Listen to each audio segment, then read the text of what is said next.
Hello everyone, আসসালামু আলাইকুম। কেমন আছেন সবাই? আশা করছি ভালো আছেন। আমিও আলহামদুলিল্লাহ ভালো আছি। তো সবার মতো আজও আবার চলে এসেছি নতুন আরও একটি রেসিপি নিয়ে। তো আজ বানাচ্ছি হচ্ছে চকলেট প্যানকেক। বাচ্চারা খুবই বেশি পছন্দ করবে এই রেসিপিটা। আমার বাচ্চারা তো খুব বেশি পছন্দ করে। এটা হচ্ছে সকালের নাস্তায় অথবা টিফিনে অথবা সন্ধ্যার নাস্তায় এই প্যানকেকগুলো বানাতে পারেন। ছোট বড় সবাই অনেক পছন্দ করবে। তো কথা না বাড়িয়ে চলুন রেসিপিতে চলে যাই। আমি এখানে 3টে ডিমের কেক বানাবো। তো 3টা ডিম ফাটিয়ে তারপর হচ্ছে ভেঙে একটি বাটিতে নিয়ে নিয়েছি, দেখতে পাচ্ছেন। আর এখানে 3 টেবিল চামচের মতো চিনি দিয়ে ভালো করে গুলিয়ে নিয়েছি। সামান্য একটু লবণও দিয়েছি। ভালো করে গুলাতে হবে অবশ্যই। চিনিটা যখন ভালো করে মিশে যাবে তখন পর্যন্ত ভালো করে ডিমটা মিক্স করে নেব। দেন আমি এখানে দিয়ে দিব ময়দাটা আমি এখানে 1.5 কাপের মতো দিয়েছি। আমি হচ্ছে অল্প অল্প করে দিয়ে তারপর হচ্ছে মিক্স করছি, দেখতে পাচ্ছেন এটি হ্যান্ড উইচের সাহায্যে। তো এইভাবে হচ্ছে অল্প অল্প করে দিয়ে তারপর হচ্ছে আমি ময়দাটা দিয়ে দিচ্ছি। দেন আমি এখানে টেবিল চামচ হচ্ছে কোকো পাউডার দিয়েছি। আপনারা যে কোনো ব্র্যান্ডের কোকো পাউডারটা দিতে পারেন। তো এই তো আমার হচ্ছে 2 চামচ কোকো পাউডার দেওয়ার পর আমি একটু একটু করে দুধ দিয়ে তারপর মিক্স করে নিয়েছি। এখানে আমি 1 কাপের মতো দুধ নিয়েছি। আমার 1 কাপ পুরো দুধ লাগবে না, আপনারা দেখেই বুঝতে পারবেন কতটুকু দুধ লাগবে। তো দেখতেই পাচ্ছেন আমি অল্প অল্প করে দুধ দিয়ে তারপর মিক্সারটা বানাচ্ছি। তো মিক্সারটা মানে কেমনটা হবে এর ঘনত্বটা সেটাও অবশ্যই দেখতে পাবেন। তো এই মুহূর্তে আমি 1 টেবিল চামচের মতো হচ্ছে গুঁড়া দুধও দিয়ে দিয়েছি। তো আপনারা চাইলে এখানে যে কোনো ফ্লেভার অ্যাড করতে পারেন। তো আমি কিন্তু এখানে আর কোনো ফ্লেভার বা এসেন্স অ্যাড করছি না, কারণ কোকো পাউডার বা গুঁড়ো দুধ এখানে তো অ্যাড করছি, ওইটার একটা স্মেল থাকে। কোকো পাউডার মানে চকলেট কেকের একটা আলাদা ফ্লেভার থাকে, যেহেতু চকলেট কেকের জন্য আমি কোকো পাউডারটা দিয়েছি, সেই জন্য আর ডিমের কোনো বাজে স্মেল থাকবে না।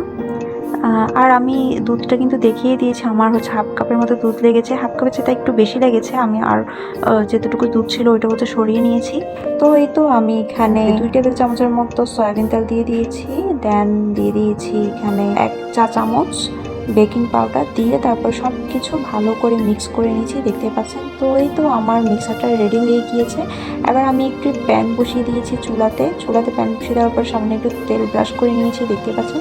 তো তেলটা হালকা গরম হয়ে আসলে আমি হচ্ছে একটা চামচের সাহায্যে 1 চামচ, মানে আপনারা যদি সবগুলো সমানভাবে বানাতে চান তাহলে একটা জিনিসের সাহায্যে একভাবে দিয়ে দিবেন। তো আমি একটা চামচের সাহায্যে 1 চামচ হচ্ছে দিয়ে দিয়েছি। তো গোল চামচের পরিমাণে একটা 1 চামচই দিয়েছি, এর বেশি দিব না। এভাবে হচ্ছে আমি সবগুলো বানিয়ে নিয়েছি, দেখতে পাচ্ছেন। একটু ঢেকে রেখে তারপর 2 মিনিটও লাগবে না, 1 মিনিটের মতো লেগেছে এপাশ ওপাশ করে একটু রেখে তারপর হচ্ছে আমি উঠিয়ে নিয়েছি। দেখতে পাচ্ছেন অনেকগুলো ছিদ্রযুক্ত হয়েছে পেনকেকগুলো, দেখতে যেমন সুন্দর হয়েছে খেতেও কিন্তু মাশাআল্লাহ অনেক মজা হয়েছিল। তো দেখতে পাচ্ছেন কীভাবে ছিদ্রগুলো উঠছিল, মানে অনেক সুন্দর হয়েছে পিঠাগুলো মাশাআল্লাহ। তো আমি এভাবে হচ্ছে সবগুলো বানিয়ে নিচ্ছি, দেখতে পাচ্ছেন। মানে উল্টো পাশটাও কিন্তু দেখতে খুবই সুন্দর হয়েছে, কালারটা অনেক সুন্দর আসছে। তো এইভাবে হচ্ছে আমি সবগুলো বানিয়ে নেব, দেখতে পাচ্ছেন। প্রথমে দিয়ে হচ্ছে কিছুক্ষণ ঢেকে রাখবো, তারপর ঢাকনাটা উঠিয়ে নিলেই দেখবেন অনেকগুলো ছিদ্র হয়ে গেছে। তারপর উল্টে আরও কিছুক্ষণ রেখে, উল্টানোর পর হচ্ছে আর বেশিক্ষণ রাখতে হবে না, কয়েক সেকেন্ডের মতো রেখে তারপর হচ্ছে উঠিয়ে নেব। তো দেখতে পাচ্ছেন আমি কিছু বানিয়ে নিয়ে আপনাদেরকে একটু ভেঙেও দেখাচ্ছি। অনেক সফট হয়েছে আর ভিতরটা দেখেন কেমনটা হয়েছে, অনেক মজার ছিল এই প্যানকেকগুলা। তো এমনিতে আপনারা যদি কোকো পাউডার না দেন তাহলে মানে সাদা প্যানকেক হবে। তো আপনারা যদি চকলেট প্যানকেক বানাতে চান তাহলে কিন্তু এভাবে বানাতে পারেন। তো এই তো আমার সবগুলো বানানো হয়ে গিয়েছে। আমি হচ্ছে উপরে একটু মধু ছিটিয়ে দিচ্ছি, প্যানকেক কিন্তু মধু দিয়ে খেতে বেশ ভালো লাগে। আপনারা এভাবে ট্রাই করতে পারেন। তো আজকের ভিডিওটি এই পর্যন্তই। ভিডিওটি কেমন লেগেছে অবশ্যই কমেন্ট করে জানাবেন। আর সবাই খুব বেশি ভালো থাকবেন, সুস্থ থাকবেন। আল্লাহ হাফেজ।